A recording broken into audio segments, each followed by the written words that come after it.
Baiklah, Assalamualaikum warahmatullahi wabarakatuh. Cikgu ucapkan kepada semua murid 2 kilobyte. Jadi, hari ini kita akan kembali lagi dalam kelas Bahasa Melayu bersama Cikgu Wadah. Okey, baiklah murid-murid.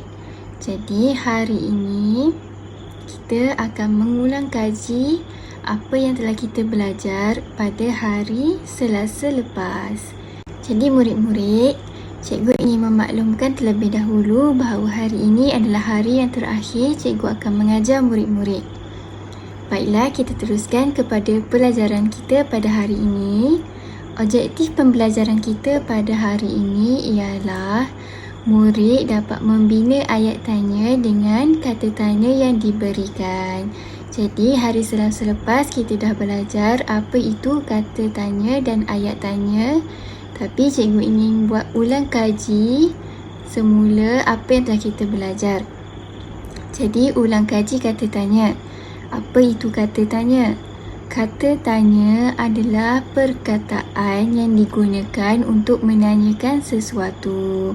Jadi contoh bagi kata tanya ialah apa, bagaimana, bila, mengapa, berapa dan kenapa. Ini adalah contoh bagi kata tanya. Okey, baiklah.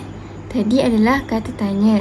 Jadi, bila kita perlu guna kata tanya ni? Kata tanya kita perlu gunakan di dalam ayat tanya. Jadi, kalau nak bina ayat tanya, perlulah mempunyai tanda soal di hujung ayat tanya. Tanda soal seperti yang berwarna merah itu yang cikgu merahkan. Okey, itu adalah tanda soal. Jadi, kalau murid nak bina ayat tanya, murid perlu letakkan tanda soal di hujung ayat tanya. Okey, ayat tanya juga mempunyai kata tanya lah. Seperti yang cikgu bagi contoh tadi, kata tanya. Itu ayat contoh yang cikgu bagi. Mengapakah kamu berdiri? Jadi, mengapa itu adalah kata tanya. Yang cikgu merahkan tu adalah kata tanya. Okey, jadi kita dah kenal apa itu kata tanya dan apa itu ayat tanya. Ini adalah ulang kaji sebab cikgu dah ajar pada hari Selasa yang lepas. Jadi kita teruskan kepada latihan pada hari ini. Okey, baiklah murid-murid, mari kita teruskan dengan latihan kita pada hari ini. Apa yang kita nak buat hari ini ialah kita sama-sama bina ayat tanya menggunakan kata tanya yang diberikan. Okey, mari sama-sama kita bina. Murid-murid dah pun kenal apa itu ayat tanya dan apa itu kata tanya. Okey, murid-murid boleh buka muka surat 44, buku aktiviti Bahasa Melayu Jilid 2. Surat 44. Tajuknya adalah Cintai Alam Sekitar. Okey, murid-murid, kita tengok kepada arahan. Arahan dia adalah bina ayat tanya menggunakan kata tanya. Dekat bawah tu ada disediakan kata tanya. Mari kita sama-sama baca dulu maklumat yang diberikan di dalam poster. Okey, Seha dan keluarganya mengunjungi sebuah pasar raya. Seha tertarik akan salah satu poster yang dipamerkan di situ.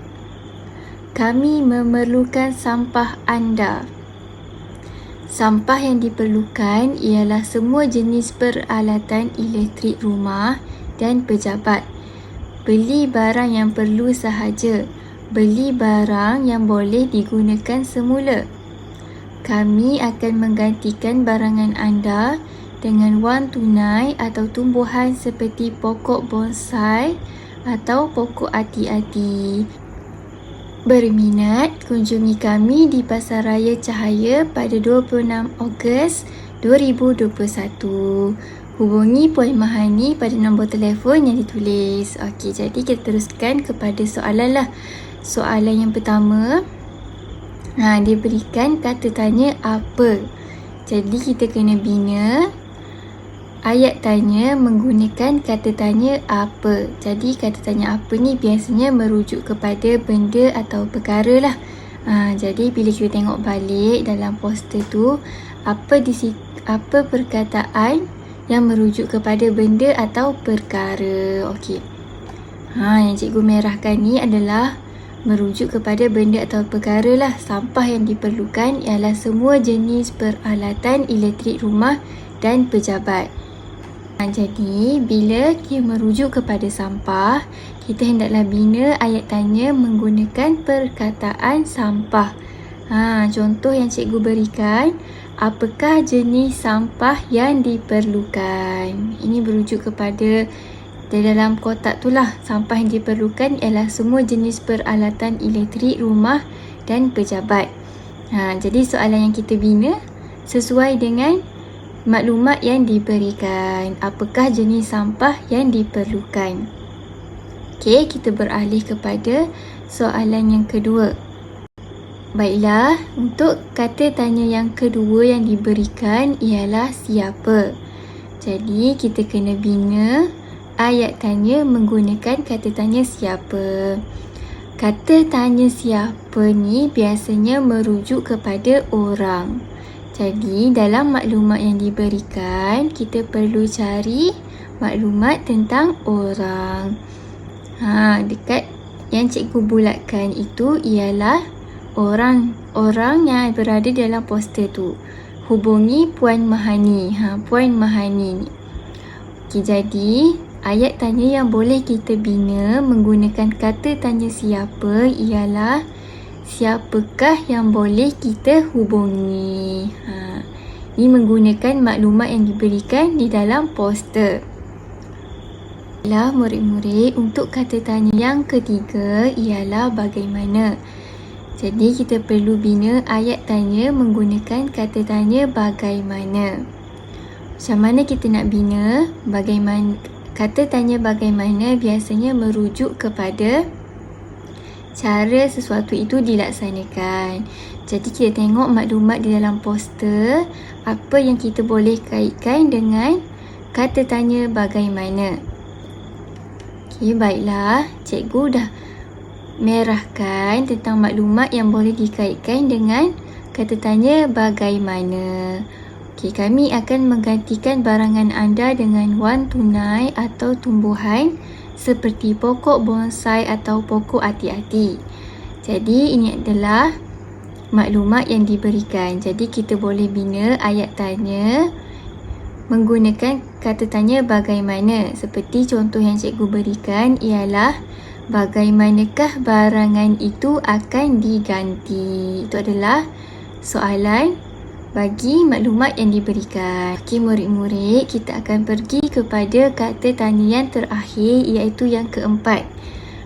Jadi kata tanya yang diberikan ialah mengapa. Jadi kita perlu merujuk maklumat di dalam poster. Seperti yang kita buat untuk soalan 1, 2 dan 3. Jadi untuk yang keempat pun sama, kita merujuk kepada maklumat yang diberikan di dalam poster. Jadi apa yang boleh dikaitkan dengan kata tanya mengapa? Okey. Mengapa murid-murid boleh rujuk maklumat yang cikgu merahkan iaitu beli barang yang boleh digunakan semula. Jadi ayat tanya yang boleh kita bina menggunakan kata tanya mengapa ialah mengapakah kita perlu kitar semula sampah dan barangan terpakai. Jadi soalan yang terakhir ni, ayat tanya yang terakhir kita kaitkan dengan keseluruhan maklumat yang diberikan. Mengapakah kita perlu kitar semula sampah dan barangan terpakai. Jadi kita dah selesai latihan kita pada hari ini. Cikgu harap semua murid dapat beri kerjasama. Jadi terima kasih kepada semua murid 2 kilobyte untuk 3 bulan ini kerana menjadi murid-murid yang sangat baik dan memberi kerjasama yang sangat bagus. Jadi cikgu sempena kelas yang terakhir, cikgu ingin mengucapkan selamat maju jaya kepada murid-murid 2 kilobyte. Sekian, terima kasih. Assalamualaikum.